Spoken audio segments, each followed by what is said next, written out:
കഴിഞ്ഞ പാർട്ടിൽ നമ്മൾ കണ്ടത് റോമാക്കാർ യെരുശലേമിൽ ഉണ്ടായിരുന്ന ജൂതന്മാരുടെ ദേവാലയം ആക്രമിക്കാൻ തുടങ്ങിയ ഉടനെ സഹിക്കാൻ പറ്റാതെ എല്ലാവരും വീതിയിലിറങ്ങി പ്രതിഷേധിച്ചു. പക്ഷേ ഇത്ര വലിയ റോമൻ സൈന്യത്തിന് മുമ്പിൽ ജൂതന്മാർ വെറും കൊതുകിനെ പോലെ ഉണ്ടായിരുന്നുള്ളൂ. ഏകദേശം 12,000 ജൂതന്മാർ ആ യുദ്ധത്തിൽ കൊല്ലപ്പെട്ടു. പിന്നെ ആ ദേവാലയത്തിൽ ജോലി ചെയ്തുകൊണ്ടിരുന്ന ആ പുരോഹിതന്മാരെ ക്രൂരമായി കൊന്നുകളഞ്ഞു. യെരുശലേം നഗരം മൊത്തത്തിൽ ഒരു ചവറുകോട്ട പോലെയായി. എവിടെ നോക്കിയാലും ശവം, രക്തം, നിലവിളികൾ, അങ്ങനെ. പക്ഷേ അവിടെ ഉണ്ടായിരുന്ന വിലയുള്ള സാധനങ്ങളെല്ലാം പാഴ്സലാക്കി റോമൻ സൈന്യം അവരുടെ സ്ഥലത്തേക്ക് കൊണ്ടുപോയി. രണ്ടാം പ്രാവശ്യം പണിത ദേവാലയം നശിപ്പിക്കും, ഇല്ലാതെയാകും എന്ന് നേരത്തെ യേശു പറഞ്ഞല്ലോ. അതിവിടെ ഇപ്പോൾ സംഭവിച്ചു. ക്രിസ്ത്യൻസിനെ ഭയങ്കരമായിട്ട് ജൂതന്മാർ വെറുക്കാൻ തുടങ്ങി. ഒരു ദേവാലയത്തെ ഇടിക്കുന്നു എന്ന് പറഞ്ഞ എത്ര വലിയ ചരിത്രമാണെന്ന് നമുക്കറിയാം. ആദ്യ തലമുറയ്ക്ക് ഒരിക്കലും കണ്ണിൽ നിന്ന് മറയാത്ത കാഴ്ച പോലെ ഏതു തലമുറയും നെഞ്ചിൽ നിന്ന് മാറാത്ത ഒരു സംഭവമാണിത്. ജൂതന്മാരെ സംബന്ധിച്ച് രണ്ടാം പ്രാവശ്യമാണ് അങ്ങനെ കാണുന്നത്. യേശു ജനിച്ചതിനു ശേഷം ഏകദേശം 70 വർഷത്തിനു ശേഷം റോമക്കാരുടെ ആക്രമണത്തിന് ഇരയായി ഇടിച്ച് ഇല്ലാതാക്കിയ ആ ദേവാലയം ഇന്ന് വരെ പിന്നീട് പണിതിട്ടേയില്ല. ഇനി ഒരു ദേവദൂതൻ ഇറങ്ങി വന്ന് അത് പണിത് തരും എന്ന് ജൂതന്മാർ ഇന്നും വിശ്വസിക്കുന്നുണ്ട്. ഇടിഞ്ഞുപോയ ആ ദേവാലയത്തിന്റെ ഒരു ഇഷ്ടിക പോലും എടുത്തു വയ്ക്കാൻ അവർ പരിശ്രമിച്ചില്ല, അല്ലെങ്കിൽ മനസ്സ് വെച്ചില്ല എന്ന് പറയാം. അങ്ങനെ തന്നെ അത് ഉപേക്ഷിക്കപ്പെട്ടു. ആക്രമണത്തിന്റെ ഓർമ്മയായിട്ട് ഇന്നും ദേവാലയത്തിന്റെ മതിലിന്റെ ഒരു ഭാഗം അവർ അവരുടെ വിശുദ്ധമായി കരുതി വണങ്ങി വരുന്നുണ്ട്. ഇതൊരു കെട്ടുകഥയല്ല. സത്യത്തിൽ ഇന്ന് ലോകമെങ്ങും ജീവിക്കുന്ന ഏകദേശം 5 ലക്ഷം ജൂതന്മാർക്കും ഈ മതിലേ ഉള്ളൂ ആശ്രയമായിട്ട്. ദേവാലയം ദേവദൂതൻ വന്ന് പണിതു തരും, ഓക്കെ. പക്ഷേ ഈ തകർക്കപ്പെട്ട മനസ്സിനെ ആരാ പണിതു കൊടുക്കുന്നത്? അതാണ് ആ ഒരു സംഭവമാണ് ജൂതന്മാർക്ക് സ്വന്തമായിട്ട് ഒരു സ്ഥലം, ഒരു ദേശം വേണമെന്ന് തീരുമാനിക്കാൻ തന്നെ കാര്യം. ഏതു കാലത്തും നമുക്കും നമ്മുടെ മതത്തിനും നമ്മുടെ സംസ്കാരത്തിനും എപ്പോഴും പ്രശ്നം വരാൻ സാധ്യത ഉണ്ടെന്ന് അന്ന് അവർ മനസ്സിലാക്കി. പ്രത്യേകിച്ച് യേശുവിനെ കൊന്നത് ഈ ജൂതന്മാരാണെന്ന് പുറത്ത് സംസാരമായ സമയം ഈ ജൂതന്മാർക്ക് വലിയ നാണക്കേടായി. പക്ഷെ ഒരു കാര്യം പ്രത്യേകം ശ്രദ്ധിക്കേണ്ട കാര്യമെന്ന് പറഞ്ഞാൽ, യേശുവിനെ ആ ദേശത്ത് വെച്ച് ക്രൂശിച്ച സമയത്ത് ആ സ്ഥലത്ത് ജൂതന്മാർ വളരെ കുറവായിരുന്നു. ഒരു 1,00,000 ആൾക്കാർ പോലും ഇല്ലായിരുന്നു. മൈനോറിറ്റി ആയിരുന്നു. ചില ആയിരക്കണക്കിന് ജൂതന്മാർ മാത്രമേ ഉണ്ടായിരുന്നുള്ളൂ. അതിൽ പോലും യേശു 3-ാം ദിവസം ഉയർത്തെഴുന്നേറ്റ് സ്വർഗത്തേക്ക് പോയി എന്ന് വിശ്വസിച്ച ജൂതന്മാർ ക്രിസ്ത്യൻസായി മാറാൻ തുടങ്ങി. കുറച്ചുപേർ അങ്ങനെ ക്രിസ്ത്യൻസായി. അങ്ങനെ ആദ്യ സമയത്ത് മാറിയല്ലോ. അവർ തന്നെ ജൂതന്മാർ യേശുവിനെ കൊന്നു, ജൂതന്മാർ യേശുവിനെ ക്രൂശിച്ച് ഇല്ലാതാക്കി കളഞ്ഞു, ക്രൂശിച്ച് കൊന്നു കളഞ്ഞു എന്ന് പറഞ്ഞ് ശപിക്കാൻ തുടങ്ങി. വേറെ ജാതിക്കാർ പോലും ഇങ്ങനെ പറഞ്ഞിട്ടില്ല. പ്രത്യേകിച്ച് ഈ അറബികൾ ജൂതന്മാരെ കുറിച്ച് ഇങ്ങനെ കുറ്റപ്പെടുത്തിയതേയില്ല. ഈ സംഭവങ്ങളൊക്കെ നടക്കുന്ന സമയത്ത് പാലസ്തീൻ അറബികൾ വെറും കാഴ്ചക്കാർ മാത്രമായിരുന്നു. അവരുടെ ദേവദൂതൻ ആ സമയത്ത് ജനിച്ചിട്ടില്ല. കുറച്ച് നൂറ്റാണ്ടുകൾ കൂടെ അവർ വെയിറ്റ് ചെയ്യേണ്ടി വരും. അതുവരെ അവർക്ക് അറിയാവുന്ന കൊച്ചു കൊച്ചു ദൈവങ്ങളെ, പ്രത്യേകിച്ച് കല്ലിനെ നിർത്തി അതിനെ പ്രതിഷ്ഠിച്ച് അതിനെ വണങ്ങിയും സേവിച്ചും പോന്നു. അറബികളുടെ വിഗ്രഹാരാധന പറയുന്നത് അവിടെ ഇവിടെയൊക്കെ വളരെ അപൂർവമായിട്ടേ ഉണ്ടായിരുന്നുള്ളൂ. സത്യത്തിൽ അന്നത്തെ പ്രശ്നം എന്ന് പറയുന്നത്, അന്നത്തെ യുദ്ധം എന്ന് പറയുന്നത് ശരിക്കും പറഞ്ഞാൽ അറബികൾക്കും ജൂതന്മാർക്കും തമ്മിലല്ലായിരുന്നു. മുസ്ലിംസിനും ജൂതന്മാർക്കും തമ്മിലല്ലായിരുന്നു. അന്നത്തെ പ്രശ്നം പുതുതായി ജനിച്ച ക്രിസ്ത്യൻസിനും ജൂതന്മാർക്കും തമ്മിലായിരുന്നു. ജൂതന്മാർക്കും അവരെ ഇല്ലാതാക്കി നശിപ്പിച്ച റോമക്കാർക്കും തമ്മിലായിരുന്നു. ജൂതന്മാരെന്ന് പറയുന്നത് ദൈവത്താൽ തെരഞ്ഞെടുക്കപ്പെട്ട ഒരു വംശം എന്നൊരാശയത്തെ മുൻനിർത്തി ജൂതന്മാർക്ക് തമ്മിലുള്ള ഐക്യത്തെ നിലനിർത്താൻ ശ്രമിച്ചു. തനിക്ക് വെല്ലുവിളിയായി നിൽക്കുന്ന എല്ലാത്തിനെയും അവർ സാത്താനായിട്ടാണ് കരുതിയിരുന്നത്. റോമാക്കാർക്കെതിരായി ആദ്യ കലാപമുണ്ടാക്കിയ ഷിലോറ്റ് സംഘടന പിന്നെയും തലപൊക്കാൻ തുടങ്ങി. നേരത്തെക്കാളും കുറച്ചുകൂടെ ശക്തിയോടെ, നേരത്തെക്കാളും ഒരുപാട് പിന്തുണയോടെ, നേരത്തെക്കാളും ഒരുപാട് പക്കയായിട്ട് പ്ലാൻ ചെയ്യുന്ന കാര്യങ്ങൾ ചെയ്യുന്ന രീതിയിൽ ഷിലോട്ട് സംഘടന ഉയർന്നു വന്നു. ആ കാലഘട്ടത്തെ റോമൻ സൈന്യം ഏത് ദേശത്തെ ആക്രമിക്കുവോ ആ ദേശക്കാരെല്ലാം ഞാനും റോമാ പൗരനാണ് എന്ന് ചങ്കത്തടിച്ച് പറയുമായിരുന്നു. അവർ ശരിക്കും പറഞ്ഞ അടിമയാണ്. റോമാക്കാർ അവരെ ഭരിക്കുന്നു. പക്ഷേ ഞങ്ങൾ റോമൻ സിറ്റിസനാണെന്ന് അഹങ്കാരത്തോടെ പറയുമായിരുന്നു എന്ന് പറയുന്നു.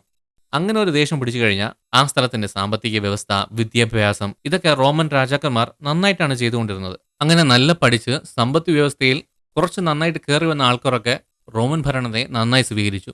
പക്ഷേ ഇതൊക്കെ റോമിന് ചുറ്റിയുള്ള സ്ഥലത്ത് മാത്രമേ ഉണ്ടായിരുന്നുള്ളൂ. അല്ലാതെ നമ്മളിപ്പോൾ സംസാരിക്കുന്നില്ലേ മിഡിൽ ഈസ്റ്റിലുള്ള രാജ്യങ്ങൾ, ഇസ്രായേലിനെ ചുറ്റിപ്പറ്റിയുള്ള സ്ഥലങ്ങൾ, പാലസ്തീൻ, ചുറ്റുമുള്ള അറബ് ദേശം, ഇവിടെയൊക്കെ ഇങ്ങനെ അല്ലായിരുന്നു. റോമൻ ഗവൺമെന്റിന് കീഴിലുണ്ടായിരുന്ന പേർഷ്യ, ബാബിലോൺ, ഇന്ന് ഇറാൻ, ഇറാഖ് എന്നൊക്കെ പറയുന്നല്ലോ, അതൊരു കാലത്ത് ബാബിലോൺ എന്നായിരുന്നു. അതും ഈജിപ്റ്റ്, ഇതുപോലുള്ള ഇന്നത്തെ എല്ലാ മുസ്ലിം രാജ്യവും അന്ന് റോമാക്കാർക്ക് കീഴിലായിരുന്നു.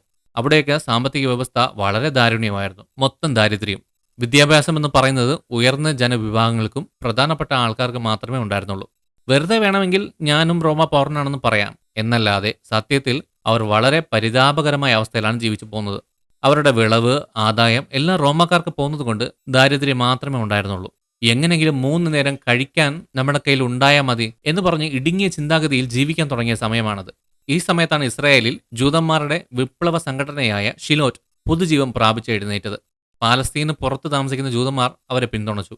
അവർ അവിടെ ഇവിടെ എന്നൊക്കെ പല സ്ഥലങ്ങളിൽ സെറ്റിലായിരുന്നാലും ജൂതന്മാർ എന്ന ഒരൊറ്റ വികാരത്തിന് എല്ലാവരും ഒരുമിച്ച് തന്നെയായിരുന്നു. ജൂതന്മാരുടെ ഉയർച്ചയ്ക്ക് ഇതൊരു പ്രധാനപ്പെട്ട സംഭവമാണ്. ലോകത്തിന്റെ ഏത് ഭാഗത്തും അവർ പിരിഞ്ഞു ജീവിച്ചാലും ഒരു പ്രശ്നം വന്നു കഴിഞ്ഞാൽ എല്ലാവരും ഒന്നുചേരും. എവിടെയാണെങ്കിലും ശരി, ജൂതന്മാർക്ക് പ്രശ്നമാണോ, എവിടെയാണെങ്കിലും ഒരുമിക്കണം എന്ന് പറഞ്ഞ് അന്ന് തന്നെ എല്ലാവരും ഒരു തീരുമാനമെടുത്തു. ലോകത്തിന്റെ ഏത് ഭാഗത്ത് ജൂതന്മാർക്ക് പ്രശ്നം വന്നാലും അവിടുത്തെ ഗവൺമെന്റ് അല്ല, ഇസ്രായേൽ തന്നെ ആദ്യം വന്ന് നിൽക്കും. അതിന്റെ പൗരൻ എവിടെയാണെങ്കിലും അവന് വേണ്ടി നിൽക്കും. ഇസ്രായേൽ ദേശത്തിന് ഏതെങ്കിലും പ്രശ്നമെന്ന് പറഞ്ഞാൽ അത് തന്റെ സ്വന്തം വീട്ടിൽ ഉണ്ടാകുന്ന പ്രശ്നം പോലെ എല്ലാവരും കരുതാൻ തുടങ്ങി. 20-ാം നൂറ്റാണ്ടിന്റെ ആദ്യ വർഷങ്ങളിൽ പാലസ്തീൻ പ്രദേശത്ത് നമുക്ക് സ്വന്തമായിട്ട് സ്ഥലം ഉണ്ടാക്കിയാൽ മതി എന്ന് അവിടുത്തെ മൂപ്പന്മാരും അവിടുത്തെ രാഷ്ട്രീയ നേതാക്കളും എല്ലാം തീരുമാനമെടുത്ത സമയത്ത് ഒരൊറ്റ വിളിയെ വിളിച്ചുള്ളൂ. അതും ആരും അറിയാതെ വളരെ രഹസ്യമായി, ജൂതന്മാരെ ഇസ്രായേലിലേക്ക് വരിക, അത്രയേ ഉള്ളൂ. ലക്ഷക്കണക്കിന് ജൂതന്മാർ കാലങ്ങളായി അവർ ജനിച്ചു വന്ന വീടും സ്ഥലവും ആ സമയത്ത് തന്നെ വിട്ടേച്ച്, സ്വത്ത്, വീട്, സ്ഥലം അങ്ങനെ എല്ലാം വിട്ടേച്ച് ഇസ്രായേലിലേക്ക് തിരിച്ചു. പക്ഷെ അങ്ങനെ വരുന്ന സമയത്ത് പോലും ഇസ്രായേൽ എന്നൊരു ദേശം അവർക്ക് വേണ്ടി ഉരുവാകാൻ സാധ്യതയുണ്ടോ എന്നുള്ള ഗ്യാരണ്ടി പോലും ഇല്ലായിരുന്നു. എന്നാലും വിളിച്ച വിളിയിൽ തന്നെ എല്ലാവരും വരാൻ തുടങ്ങി. പോകുന്ന സ്ഥലത്ത് നമുക്ക് താമസിക്കാൻ നല്ല സൗകര്യമുള്ള വീടുണ്ടാകുമോ, സ്ഥലമുണ്ടാകുമോ, ജോലി ഉണ്ടാകുമോ എന്നൊന്നും അറിയില്ല. ജീവിക്കാൻ സമ്മതിക്കുമോ എന്നറിയില്ല. യുദ്ധങ്ങളെ ഫേസ് ചെയ്യേണ്ടി വരുമോ എന്ന് ചിന്തിച്ചതും കൂടെയില്ല. ഒരു വാക്ക്, ഒരു ആജ്ഞ, ഒരൊറ്റ തീരുമാനം, എല്ലാവരും വന്നു ചേരാൻ തുടങ്ങി. ജൂതന്മാർ എന്ന ഐഡന്റിറ്റി അവർ എങ്ങനെ ഉണ്ടാക്കി, ഇസ്രായേലിനെ എങ്ങനെ ഉണ്ടാക്കി എന്നത് ഇനി നമുക്ക് നോക്കാം. ഇതിനൊക്കെ സ്റ്റാർട്ടിംഗ് പോയിന്റ് ആയിട്ട് ഞാൻ പറഞ്ഞല്ലോ, ഷിലോറ്റ് സംഘടന. റോമാക്കാരെ എതിർത്ത് ഇവർ പ്രശ്നം ഉണ്ടാക്കിയല്ലോ, ആ സംഭവമാണ് ഏറ്റവും പ്രധാനപ്പെട്ടത്. യെരുശലേം ദേവാലയത്തെ റോമാക്കാർ ഇടിച്ചത് യേശു ജനിച്ചതിന് ശേഷം ഏകദേശം 70 വർഷത്തിന് ശേഷമാണ്. അത് കഴിഞ്ഞ് ഏകദേശം 3-4 വർഷം ജൂതന്മാർക്കും റോമാക്കാർക്കും തമ്മിൽ ഇടയ്ക്കിടയ്ക്ക് യുദ്ധം ഉണ്ടായിരുന്നു. യെരുശലേം ജൂതന്മാർക്ക് പാലസ്തീൻ പ്രദേശത്തിന് പുറത്തുണ്ടായിരുന്ന ജൂതന്മാർ അവരാൽ കഴിയുന്ന സഹായം ചെയ്തുകൊണ്ടേയിരുന്നു. എന്ത് ചെയ്താലും റോമാക്കാർക്ക് വഴങ്ങരുത് എന്നതാണ് അവരുടെ ഏറ്റവും പ്രധാന ലക്ഷ്യം. ജൂതന്മാർക്ക് ആരെയും അങ്ങനെ ഭയമില്ലായിരുന്നു. അവർ ജീവിക്കുന്ന സ്ഥലത്തെ അവർ ഭരിക്കാൻ പ്രാപ്തരാണ്. റോമാക്കാർക്ക് കാൽ കഴുകുന്ന ജോലി പിന്നെ ചെയ്യാൻ അവർക്ക് താല്പര്യമില്ലായിരുന്നു. റോമ ചക്രവർത്തിക്ക് വലിയ സൈന്യം ഉണ്ടാകാം, ആൾക്കാർ ഉണ്ടാകാം, സാമ്പത്തിക ശക്തി ഉണ്ടാകാം. പക്ഷേ ജൂതന്മാരുടെ അടുത്ത് ഐക്യത ഉണ്ടായിരുന്നു. യുദ്ധത്തിൽ മരിക്കുക, അതായിരുന്നു അവരുടെ അടുത്ത ലക്ഷ്യം. ജയിക്കുന്നതിനേക്കാളും നമ്മൾ പ്രതികരിക്കും എന്നവർ മനസ്സിലാക്കണം എന്ന് അവർ ഭയങ്കര വൈരാഗ്യത്തോടെയിരുന്നു. വിപ്ലവം ഉണ്ടാക്കുന്ന ആ ജൂതന്മാർക്കറിയാം റോമൻ സൈന്യത്തെ എതിർത്ത് ജയിക്കാൻ പറ്റില്ല എന്ന്. അപ്പോഴാണ് ഒരു സംഭവം ഉണ്ടാകുന്നത്. യേശു ജനിച്ചതിന് ശേഷം 73 വർഷമാണ് സംഭവിച്ചത്. ഷാ എന്ന കടൽക്കര ഭാഗത്ത് ഉണ്ടായിരുന്ന മസോട്ട എന്ന സ്ഥലത്ത് ജൂതന്മാരെ റോമ സൈന്യം ആക്രമിച്ചു.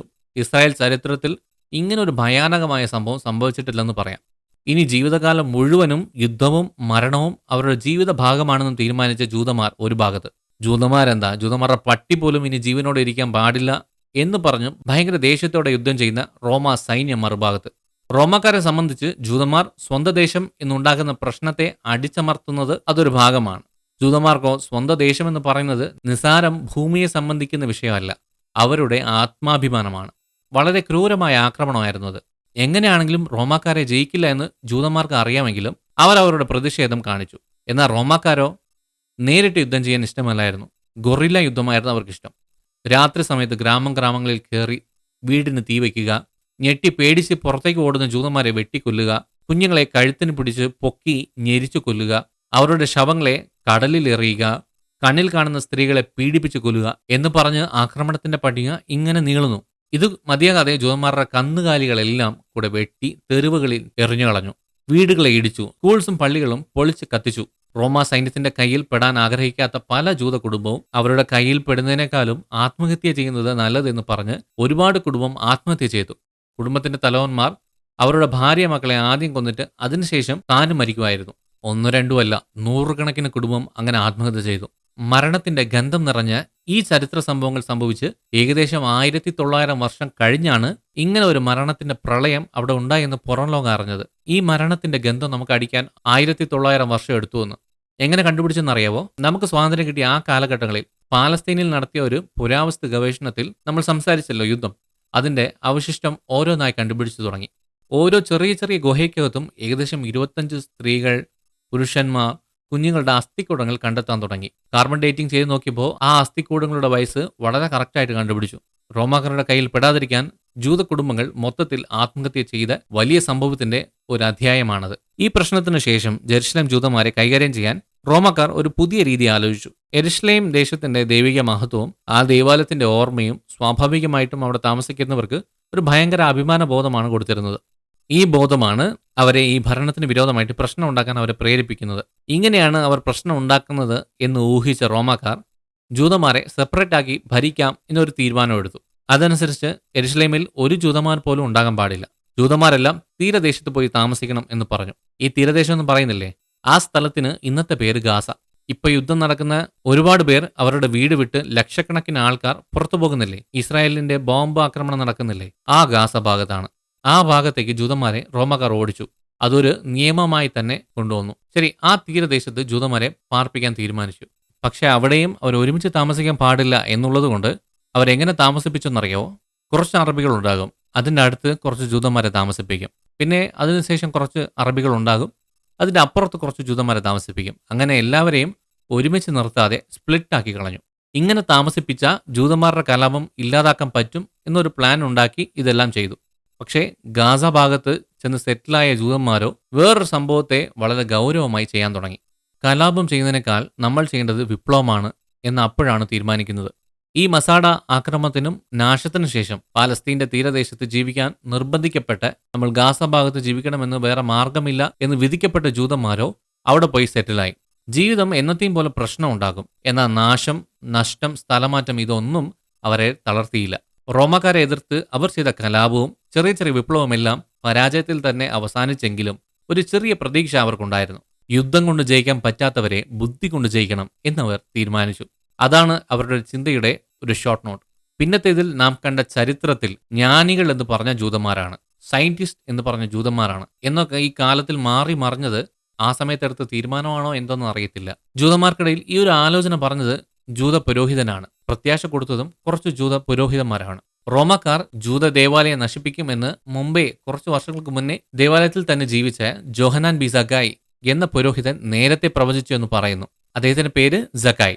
ഇദ്ദേഹം ഒരു ആലോചന പറഞ്ഞു. എന്താന്ന് പറഞ്ഞാൽ, റോമാക്കാർക്ക് എന്തൊക്കെയാണ് പ്രത്യേകതകളുള്ളത്, പ്രത്യേക സംഭവങ്ങളുള്ളത്, ആ സംഭവങ്ങളെല്ലാം ജൂതന്മാരും ഉണ്ടാക്കണം. റോമാക്കാർ വിദ്യാഭ്യാസത്തിൽ ബെസ്റ്റാണ്, അപ്പൊ ജൂതന്മാരും വിദ്യാഭ്യാസത്തിൽ ബെസ്റ്റ് ആകണം. റോമാക്കാർ നല്ല പണമുള്ളവരാണ്, അപ്പൊ നമ്മളും പണം ഉണ്ടാക്കണം. അവരുടെ സാംസ്കാരിക അഭിമാനത്തിന് ജൂതന്മാരുടെ അഭിമാനവും ഒരു രീതിയിലും കുറഞ്ഞതല്ല എന്നത് ഈ ലോകത്തിന് കാണിച്ചു കൊടുക്കണം. നമ്മുടെ ദേശത്തേക്ക് ആർക്ക് വേണമെങ്കിലും വരാം, പക്ഷേ നമ്മുടെ വംശത്തിൽ കയറാൻ ആർക്കും പറ്റത്തില്ല. ഒരുമിച്ച് ജീവിക്കാൻ സമ്മതിച്ചില്ലെങ്കിലും മനസ്സുകൊണ്ട് എപ്പോഴും ഒരുമിച്ച് ജീവിക്കുന്നവരാണെന്ന് മറ്റുള്ളവർ മനസ്സിലാക്കണം. ഒരു വലിയ ജൂത സാമ്രാജ്യം, ഒരു ജൂത ദേശം ഉണ്ടാക്കണം. ആ വലിയ സ്വപ്നത്തിന്റെ ആദ്യ സ്റ്റെപ്പ് എടുത്തത് ഈ ജൂത പുരോഹിതനാണ്. ബുദ്ധി കൊണ്ട് ജയിക്കുന്നത്, അതാണ് ആ സ്റ്റെപ്പ്. ജൂതന്മാരുടെ മനസ്സിൽ മന്ത്രിച്ചു വിട്ടതുപോലെ ആ വാക്ക് അങ്ങ് പറ്റിപ്പിടിച്ചു. അന്നു മുതൽ വിപ്ലവം പൂർണ്ണമായിട്ട് അവർ വിട്ടു. നേരെ മറിച്ച് അവരുടെ മക്കളെ നന്നായി പഠിപ്പിച്ചു. ജൂതന്മാരുടെ ഇന്നത്തെ ഈ വളർച്ച അവർ അന്ന് എടുത്ത തീരുമാനത്തിന്റെ റിസൾട്ടാണ്. ഈ സാക്കായ് പുരോഹിതൻ വേറെ കുറച്ച് പുരോഹിതന്മാരെ കൂട്ടിക്കൊണ്ട് റോമിലേക്ക് പോയി ചക്രവർത്തിയെ കണ്ടു. ഇനി മേലാൽ ജൂതന്മാർ പ്രശ്നം ഉണ്ടാക്കില്ല എന്ന് ഉറപ്പ് കൊടുത്തു. എങ്ങനെ ഒരു റോമ പൗരൻ സമാധാനത്തോടെ ജീവിക്കുന്നു, അതേപോലെ ജൂതനും ജീവിക്കും എന്ന് വാക്ക് പറഞ്ഞു. പക്ഷെ അതിന് പകരം ഒരു കാര്യം മാത്രം അവർ ചോദിച്ചു. ഇപ്പോൾ ഞങ്ങളെ നിർബന്ധിച്ച് ഗാസ തീരത്ത് താമസിപ്പിച്ചു, അതും സെപ്പറേറ്റ് ആക്കി. അത് ഞങ്ങൾക്ക് കുഴപ്പമില്ല. അവിടെയും ഞങ്ങളുടെ കുഞ്ഞുങ്ങൾ പഠിക്കുവാൻ വേണ്ടി സ്കൂൾ പണിതിട്ടുണ്ട്. ആ സ്കൂൾസ് റോമ സൈന്യം ഇല്ലാതാക്കാൻ പാടില്ല. സിലബസ് ഞങ്ങൾ തീരുമാനിക്കും, അതിൽ ഇടപെടരുത്, അത്രയേ ഉള്ളൂ എന്ന് പറഞ്ഞു. ഇത് പറഞ്ഞ ഉടനെ ചക്രവർത്തി അത്രേ ഉള്ളോ, ശരിയെന്ന് സമ്മതിച്ചു. സ്കൂൾസിനെ ഇടിക്കാൻ പാടില്ല, മതപരമായ പഠിപ്പിക്കലുകൾ തടസ്സം ചെയ്യാൻ പാടില്ല, അത്രയല്ലേ ഉള്ളൂ, നടക്കട്ടെ എന്ന് പറഞ്ഞു. പക്ഷേ ഇതിനകത്താണ് ഒരു രഹസ്യമുള്ളത്. സക്കായ് പുരോഹിതന്റെ ഈ അഭ്യർത്ഥന ജൂതവംശം നശിക്കാതിരിക്കാനുള്ള ഒരു സംരക്ഷണ വലയമാണ്. വിദ്യാഭ്യാസം വളർന്ന് അവരുടെ മതവും വളർന്ന് ജനത്തിന് അറിവ് വളർന്നു എന്ന് പറഞ്ഞാൽ എന്താ അർത്ഥം? ഒരു വംശത്തിലുള്ള എല്ലാവരും പഠിക്കാൻ തുടങ്ങിയാൽ തന്നെ സ്വതന്ത്ര ദേശം എന്നൊരു വിത്ത് അവർ പോലും അറിയാതെ ആ പഠനം അവർക്ക് കൊടുക്കും. നന്നായിട്ട് പഠിച്ചവരാണെങ്കിൽ സ്വാതന്ത്ര്യത്തിനായിട്ട് എന്തെങ്കിലും ചെയ്യണം എന്ന ആലോചന ഉണ്ടാകും. എല്ലാവരും നന്നായി പഠിച്ചവരാണെങ്കിൽ നമ്മൾ യുദ്ധത്തിൽ ജയിക്കണം, അത് രണ്ടാമതാണ്. ആദ്യം നമ്മുടെ വംശം നശിക്കാതെ ഇരിക്കാൻ നമ്മൾ നോക്കണം എന്നതിൽ വളരെ ശ്രദ്ധിക്കും. പഠിച്ചവരാണെങ്കിൽ നോക്കിക്കേ, കുടുംബത്തെ ഏകദേശം സെറ്റിലാക്കിയ ശേഷം ഇപ്പൊ കുടുംബം സേഫായി, സെറ്റിലായി, ഇനി വേണമെങ്കിൽ വിപ്ലവം ഉണ്ടാക്കാം, ഇനി നാടിന് വേണ്ടി എന്തെങ്കിലും ചെയ്യാം, ഇനി നാടിന് വേണ്ടി നല്ലത് ചെയ്യാം, ഇനി രാഷ്ട്രത്തിൽ പോകാം, എന്ത് വേണമെങ്കിലും ചെയ്യാം എന്ന് പറഞ്ഞ് ആദ്യം തന്റെ കുടുംബത്തെ ഒരു സേഫ് ലൈനിൽ കൊണ്ടുവരാൻ ശ്രമിക്കും. അതിനുശേഷമേ റിസ്ക് എടുക്കാൻ നോക്കത്തുള്ളൂ. ഇതൊക്കെ 20-ാം നൂറ്റാണ്ടിൽ ജീവിക്കുന്ന നല്ല വിദ്യാഭ്യാസമുള്ള ആൾക്കാർക്കുള്ള അറിവാണ്. പക്ഷേ ഇതവർ ആ സമയത്ത് തന്നെ ആലോചിച്ച് തീരുമാനിച്ചു എന്നതാണ് അത്ഭുതം. കാട്ടുതീ പോലെ മിഡിൽ ഈസ്റ്റ് മുഴുവനും ഇപ്പോൾ ക്രിസ്തുമതം വ്യാപിച്ചു. പല ജൂതന്മാരും ക്രിസ്ത്യൻസായി മാറുന്ന സമയം. കൊച്ചു കൊച്ചു വിഗ്രഹത്തെ വണങ്ങിയ അറബികൾ പോലും ക്രിസ്ത്യൻസായി മാറി തുടങ്ങിയ സമയം. അറേബ്യൻ ദേശം മാത്രമല്ല, യൂറോപ്പിലും ക്രിസ്തുമതം വ്യാപിക്കാൻ തുടങ്ങി. പാലസ്തീൻ ദേശത്തുടനീളം ക്രിസ്ത്യൻ മിഷണറിമാർ എഴുന്നേക്കാൻ തുടങ്ങി. കൂട്ടം കൂട്ടമായി ഒരുപാട് ക്രിസ്ത്യൻ മിഷണറിമാർ പ്രസംഗിക്കാൻ ദേശങ്ങൾ കടന്നു പോകാൻ തുടങ്ങി. ക്രിസ്തുമതം ഏത് ദേശത്താണോ പോകുന്നത് അവിടുത്തെ സംസ്കാരം, ജീവിത രീതികൾ എല്ലാം സ്വീകരിക്കും. അതൊന്നും തെറ്റല്ല എന്ന് പറയും. നീ ഇട്ടിരിക്കുന്ന ഡ്രസ്സ് ശരിയല്ല, നീ ശരീരം മൊത്തം കവർ ചെയ്യണം. അവൻ ചിലപ്പോൾ തുണി വാങ്ങിക്കാൻ കാശ് പോലും ഇല്ലാത്തവനായിരിക്കും. പക്ഷേ നീ ഫുൾ തുണി ഇട്ടാൽ മാത്രമേ ക്രിസ്ത്യനാകാൻ പറ്റത്തുള്ളൂ എന്ന് പറഞ്ഞാൽ അവൻ ക്രിസ്തുമതം സ്വീകരിക്കുമോ? ഇല്ല. നീ എന്ത് കഴിക്കുന്നോ കഴിക്ക്, പ്രശ്നമില്ല. നീ എന്താണോ ഇട്ടിരിക്കുന്നത് ഇട്ടോ, പ്രശ്നമില്ല. എന്ത് സംസ്കാരമാണോ ഫോളോ ചെയ്യുന്നത് ഫോളോ ചെയ്തോ, അതൊരു പ്രശ്നമേ അല്ല. പക്ഷെ ഞാനൊരു ക്രിസ്ത്യനാണ് എന്ന് റെക്കോർഡ് മാത്രം എഴുതുക. ഞായറാഴ്ച ചർച്ചിൽ വാ, ഇത്ര മതി, ഇത്ര മാത്രം എന്ന് പറഞ്ഞപ്പോൾ ആൾക്കാരും കൂട്ടത്തോടെ ക്രിസ്ത്യൻസായി മാറാൻ തുടങ്ങി. ഇത് നിർബന്ധിത മതപരിവർത്തനമല്ല. ആരും ആരെയും നിർബന്ധിച്ചല്ല അവർ ക്രിസ്ത്യൻസ് ആക്കിയത്. ഇത് വളരെ ഇഷ്ടത്തോടെയാണ് ആൾക്കാർ സ്വീകരിച്ചത്. ഇത് ബാക്കി ജൂതന്മാർക്ക് ഭയങ്കര ബുദ്ധിമുട്ടായിരുന്നു. ആൾക്കാർ കുറവാണെങ്കിലും ജൂതമതം പുരാതന മതമാണ് എന്നത് ജൂതവംശത്തിന്റെ ജനത്തോട് തന്നെ എടുത്തു പറയേണ്ട അവസ്ഥയിൽ ജൂത പുരോഹിതന്മാർ വന്നു. ഈ സമയത്താണ് കുറച്ച് പുരോഹിതന്മാർ റോമൻ ചക്രവർത്തിയുടെ അടുത്ത് ചെന്ന് സംസാരിച്ച് ഡീൽ ചെയ്തു വന്നത്. ഇനി പഠനത്തിനും മതത്തിനും കുഴപ്പമില്ല. ജൂതന്മാർ കലാപങ്ങൾ നിർത്തി ജ്ഞാനത്തിന്റെ വിപ്ലവം തുടങ്ങി. രക്ഷകർത്താക്കൾ എല്ലാ ദിവസവും മുടങ്ങാതെ എല്ലാ പിള്ളേരെയും സ്കൂളിൽ അയച്ചു. അവരും വളരെ ഗൗരവത്തോടെ മതത്തിന്റെ കർത്തവ്യങ്ങൾ ചെയ്തു തുടങ്ങി. ജോലി ചെയ്യുമ്പോൾ വേറെ ഒരു ചിന്തയില്ല. ജോലി ചെയ്യണം, സമ്പത്തുണ്ടാക്കുന്നതിൽ ശ്രദ്ധിക്കണം. വിശ്രമ സമയത്ത് പ്രാർത്ഥന, പ്രസംഗം അതിൽ ശ്രദ്ധിച്ചു. പള്ളിയിൽ മുടങ്ങാതെ പോകും. അവിടുത്തെ പുരോഹിതന്മാർ പിള്ളേരുടെ പഠനത്തിൽ നന്നായി ശ്രദ്ധിച്ചു. രക്ഷകർത്താക്കളെ മതത്തിന്റെ വഴി മാറാതെ നോക്കി. ഒറ്റനോട്ടത്തിൽ ഇതൊക്കെ വെറുതെ ചില കാര്യം പോലെ തോന്നാം. പക്ഷേ അന്നത്തെ ജൂതന്മാർ മൊത്തവും ഇതൊരു ദിവസേന ചെയ്യുന്ന കാര്യം പോലെ അല്ല ചെയ്തത്. ഭയങ്കര ഭയഭക്തിയോടെയാണ് ഈ കാര്യങ്ങൾ ചെയ്തു പോകുന്നത്. അവരുടെ ചുറ്റും ഉണ്ടാക്കിയ ഒരു വൻമതിലിന്റെ മൂലക്കൽ എന്ന് പറയുന്നത് വിദ്യാഭ്യാസമാണ്. അതിൽ ഒരു സംശയവുമില്ല. ഇന്നും അന്താരാഷ്ട്ര തലത്തിൽ ആധുനിക കൃഷിയിൽ എല്ലാം ജൂതന്മാർ ഏറ്റവും ഉയർന്ന നിലയിൽ നിൽക്കുന്നതിന്റെ കാരണം അവരുടെ വിദ്യാഭ്യാസമാണ്. ഈ സമയത്താണ് ജൂതമത പുരോഹിതന്മാരുടെ അധികാര കൗൺസിലിൽ വിശ്വസിക്കാൻ പറ്റാത്ത രീതിയിൽ കുറച്ച് നയങ്ങൾ മാറി. റബ്ബാൻ ഗമാലിയേൽ എന്ന മതപുരോഹിതൻ മതപരമായ ആചാരങ്ങളിൽ ചില മാറ്റങ്ങൾ ഉണ്ടാക്കുവാൻ കാലത്തിന്റെ ആവശ്യകതയെ അനുസരിച്ച് ചില മാറ്റങ്ങൾ ചെയ്യാൻ ആവശ്യപ്പെട്ടു. മതവിശ്വാസങ്ങൾക്ക് എതിരെയല്ല, ജനങ്ങൾക്കിടയിൽ മതഭക്തി വർദ്ധിപ്പിക്കാൻ വേണ്ടിയുള്ള ആലോചന. പുരാതന ജൂതന്മാർ അവരുടെ പാപം മാറ്റാൻ കന്നുകാലികളെ ബലി അർപ്പിക്കുന്നത് ഒരു ശീലമാക്കിയിരുന്നു. അതൊരു പഴയ ആചാരമല്ലേ എന്ന് മതഗുരുക്കന്മാർ തന്നെ തമ്മിൽ സംസാരിക്കുമായിരുന്നു. കന്നുകാലികളെ കൊന്ന് നിങ്ങളുടെ പാപത്തെ ഇല്ലാതാക്കുന്നതിനേക്കാളും കന്നുകാലികളെ സ്നേഹത്തോടെ വളർത്തി നിങ്ങളുടെ പാപത്തെ ഇല്ലാതാക്കാമല്ലോ എന്ന് സംസാരിക്കാൻ തുടങ്ങി. നമ്മുടെ സാക്കി എന്ന പുരോഹിതനുണ്ടല്ലോ, അദ്ദേഹം കരുണയേക്കാൾ വലിയ കാര്യം ഈ ലോകത്ത് എന്തെങ്കിലും ഉണ്ടോ എന്ന് ബലി അർപ്പിക്കുന്ന സംസ്കാരത്തെ ജനത്തിന്റെ ഇടയിൽ നിന്ന് മാറ്റിയെടുത്തത് ഈ പുരോഹിതന്മാരാണ്. ഇത് കണ്ടു നിന്ന ബാക്കി ജൂതന്മാരും അതെ ശരിയല്ലേ, ഇവർ പറഞ്ഞതുപോലെ ഒന്ന് ചെയ്തു നോക്കാം, ബുക്കിലുള്ളതുപോലെ മാത്രമേ ചെയ്യാൻ പാടുള്ളൂ എന്ന് കട്ട് ആൻഡ് റൈറ്റ് ആയിട്ട് അവർ നിന്നില്ല. കാലത്തിനനുസരിച്ച് അവരും ചെറുതായി അയഞ്ഞുകൊടുത്തു. അതുവരെ അധികാര സ്ഥാനമായിരുന്ന മതഗുരുക്കന്മാരുടെ സഭ സ്കൂൾ അധ്യാപകർക്ക് പ്രാധാന്യം കൊടുക്കാൻ തുടങ്ങി. അധ്യാപകർക്കും പുരോഹിതന്മാരുടെ ഒപ്പം സ്ഥാനം കൊടുക്കാൻ തുടങ്ങി. മതഗുരുക്കന്മാരെ ഏത് രീതിയിലാണോ ജനം ബഹുമാനിച്ചത് അതുപോലെ തന്നെ പഠിപ്പിച്ചു കൊടുക്കുന്ന അധ്യാപകർക്കും അവർ ബഹുമാനം കൊടുക്കാൻ തുടങ്ങി. ആ അധ്യാപകരെ റബ്ബി എന്ന് വിളിക്കും. എല്ലാ മതഗുരുക്കന്മാരും ഈ ചേഞ്ചിനെ ഉടനെ സ്വീകരിച്ചില്ല. പക്ഷേ ഏകദേശം എല്ലാ പുരോഹിതന്മാരും കാലത്തിനനുസരിച്ച് അധ്യാപകരെ ഒപ്പത്തിന് നിർത്താൻ അവരെ അംഗീകരിച്ചു. നമ്മുടെ റബ്ബാൻ ഗമാലിയേൽ എന്ന പുരോഹിതനും ഇതിനെക്കുറിച്ച് ബോധവൽക്കരണം ചെയ്യാൻ സിറിയ, റോം അങ്ങനെ ജൂതന്മാരുള്ള മറ്റ് സ്ഥലത്തും പോയി. റോമാക്കാരുടെ കാലിന്റെ അടിയിൽ കിടന്ന് ചതഞ്ഞരഞ്ഞ് ഇല്ലാതായി പോകാൻ സാധ്യതയുള്ള ഒരു വംശം എഴുന്നേറ്റ് നിൽക്കണമെങ്കിൽ അത് വിദ്യാഭ്യാസം കൊണ്ടേ പറ്റത്തുള്ളൂ എന്ന് പറഞ്ഞ് ഒരു മന്ത്രം പോലെ മന്ത്രിച്ചുകൊണ്ടിരുന്നു. അതുകൊണ്ടാണ് അധ്യാപകരെയും മതപുരോഹിതന്മാരെയും ഒരേ സ്ഥാനത്ത് വെച്ച് ജനം ബഹുമാനിക്കാൻ തുടങ്ങിയത്. പുരോഹിതന്മാരും അധ്യാപകർ പറയുന്നത് കേട്ടു, പഠിച്ചവൻ പറഞ്ഞത് കേട്ടു. ആ വംശം നന്നായി. ഇങ്ങനെ ജൂതവംശം പഠിത്തം എന്ന് പറഞ്ഞ് പഠിത്തത്തെ വളരെയേറെ ശ്രദ്ധിക്കാൻ തുടങ്ങി. ഈ പഠിച്ചവർക്ക് ഇനി എന്ത് ചെയ്യണമെന്ന് അറിയാത്തതുകൊണ്ട് അടുത്ത കൽപ്പനയ്ക്ക് വേണ്ടി അവർ കാത്തിരുന്നു. എത്ര വർഷം കാത്തിരുന്നെന്നറിയാവോ?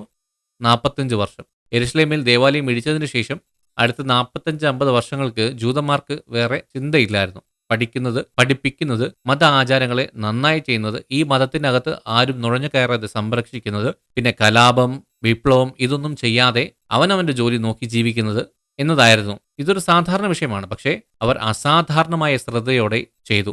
വളരെ ശ്രദ്ധയോടെ അവരുടെ ഈ തീരുമാനത്തെയും പ്രവർത്തനങ്ങളെയും മറ്റു ദേശങ്ങളിൽ, പ്രത്യേകിച്ച് റോമൻ അധികാരത്തിന്റെ കീഴിലുള്ള സ്ഥലങ്ങളിൽ ഉണ്ടായിരുന്ന ജൂതന്മാരെയും അറിയിച്ചു.